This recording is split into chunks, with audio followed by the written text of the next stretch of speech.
NBA rookies who are surprising everyone this season. Coming onto the NBA scene as a rookie is already hard as it is, but performing at a high level in your first season in the NBA deserves some major credit.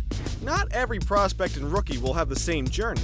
Some will be drafted in the top 5, while other rookies won't be drafted at all. Some journeys can be a little delayed due to injuries. These 5 rookies have all had completely different journeys, but they have all taken the league by storm with their abilities on the court. Keep watching to see which rookies are surprising everyone around the league this season. Ja Morant.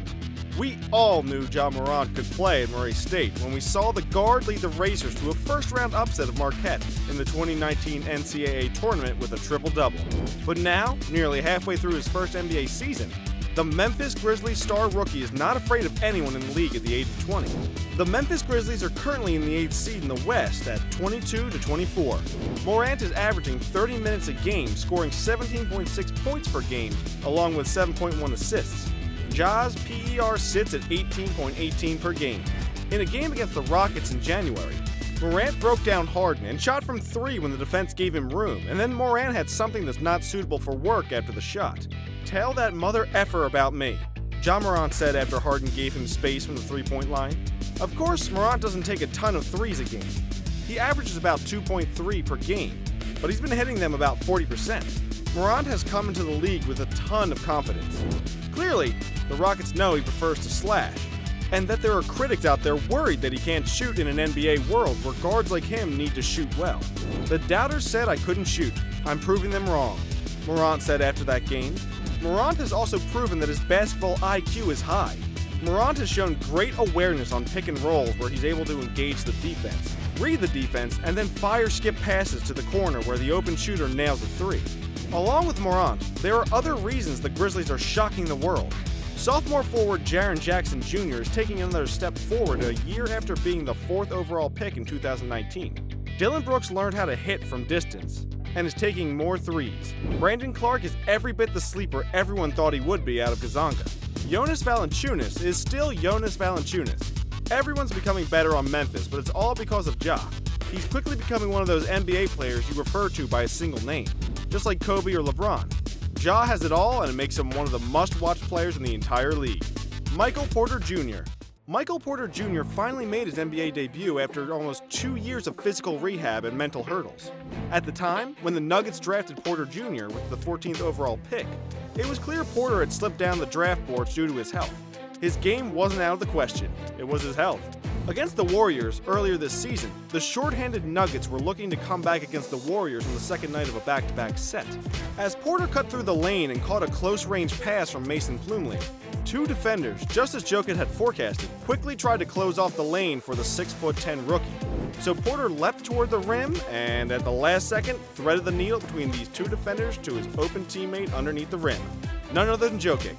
"He's an amazing talent," Jokic told reporters after Porter's team-high 20 points and career-high 14 rebounds in Denver's victory over Minnesota on January 20th.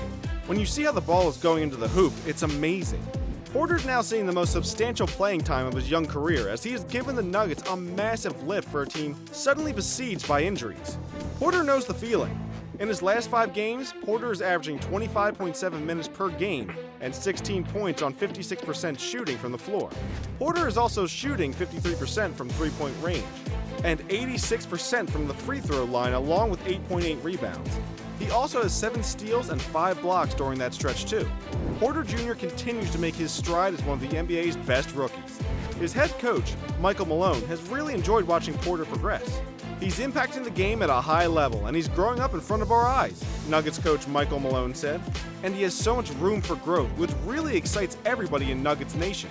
Michael Porter has all the makings of a young star, and there's so much more room for growth."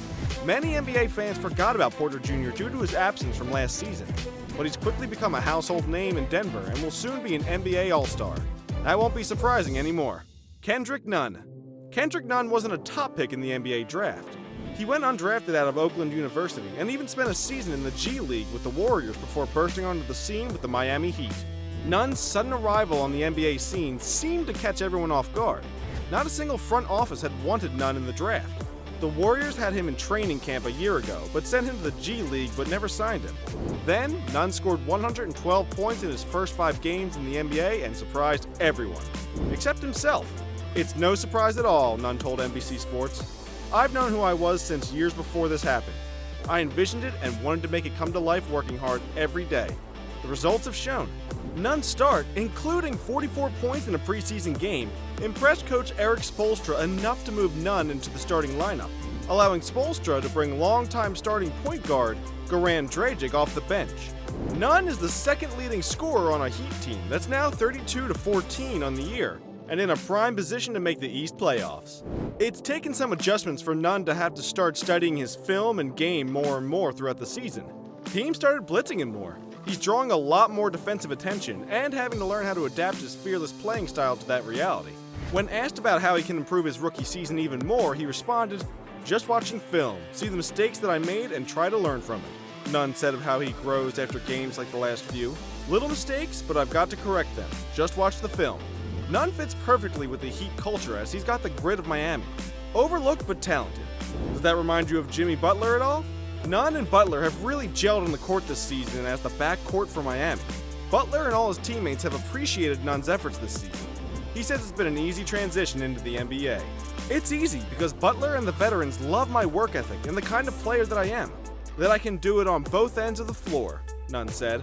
"So you'd love to play with someone who plays defense and can score the ball." Matisse Thybulle leads all rookies with 1.6 steals per game. That's more than Morant and Nunn.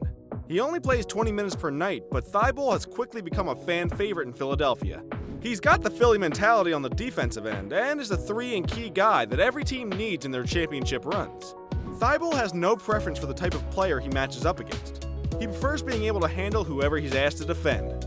I wouldn't say so. Each is like a different challenge, he told NBC Sports Philadelphia after playing the Nets. Guarding Kyrie is nothing like guarding a Joe Harris. They're both hard covers. For me, it's just being able to step up to the plate.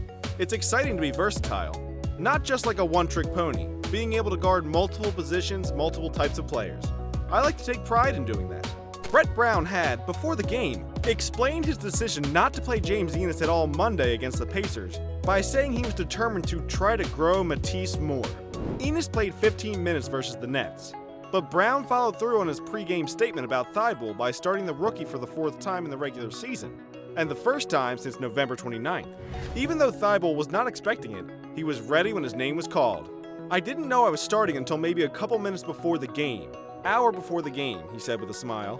Thybulle missed 7 games in January because of a right knee sprain and bone bruise. He spoke about how he was able to learn through a different perspective from the bench and how that helped him in his approach to the game. It gave Thybulle more clarity. "I think one of the things was just watching people make mistakes that I was making," he said. "It's one thing to do it yourself, it's another thing to watch somebody do it and see how it's wrong, why it's wrong, and how you can correct it. I think for me, a lot of it is off the ball. Try not to foul and staying down on a pump fake. Being okay with a late contest and making the shot difficult as opposed to having the mentality that I need to block everything." Thybulle is not in the running for the NBA Rookie of the Year. He doesn't have the flashy stats and skills that will ever make him an MVP candidate, but he has the kind of toughness and heart that helps win championships. His head coach, Brett Brown, said, "You want to polish him up, not wind him up, and he doesn't need to be wound up," Brown said. "He's a ball of energy. I thought he did a pretty good job for the most part of stalking and had some that weren't fouls. He still hit people as they were rising up into a shot, but we saw after he played 7, 8, 9, 10, 11 games, we saw the progressive growth and his judgment and not leaving like Joe Harris in a corner and trying to make a play off the ball, as an example. And I think that his length and his bounce, I want to try to just polish that up and encourage him to make plays. And he did tonight. We just got to make sure that it's done not at the expense of whacking people and sending them to the line." Thybulle doesn't have the confidence on offense that he does on the defensive end. But day by day, he's getting better and has been a pleasant surprise for the 76ers as they make a case for the NBA championship this season. Zion Williamson. Zion Williamson was the number 1 pick of the NBA draft, but due to a knee injury, sat out for almost half of the season. Zion was one of the biggest names to ever come out of the college and go into the NBA draft. He might have been the hottest commodity in college sports ever. Williamson's knee injury and absence from the starting lineup shocked the entire basketball community. Everyone was waiting to see how Zion would be in the NBA. and if he could adapt to the game. Since his return, Williamson has played 3 games and is averaging 22.3 minutes per game. In those 22.3 minutes, Zion is averaging 19.3 points per game along with 8 rebounds. Zion's PER in his first 3 games is at 27.69. Plenty of people were surprised when Zion announced his NBA debut, but more people were surprised when they watched the #1 draft pick do some incredible things in the court. Zion seems to have already adapted to the big stage and will play a huge part in getting the Pelicans into the NBA playoffs. The Pelicans are currently 4.5 games out of the 8th spot. It's going to be hard for the Pelicans, but with the way they've played as of late, along with Zion's emergence, you never know.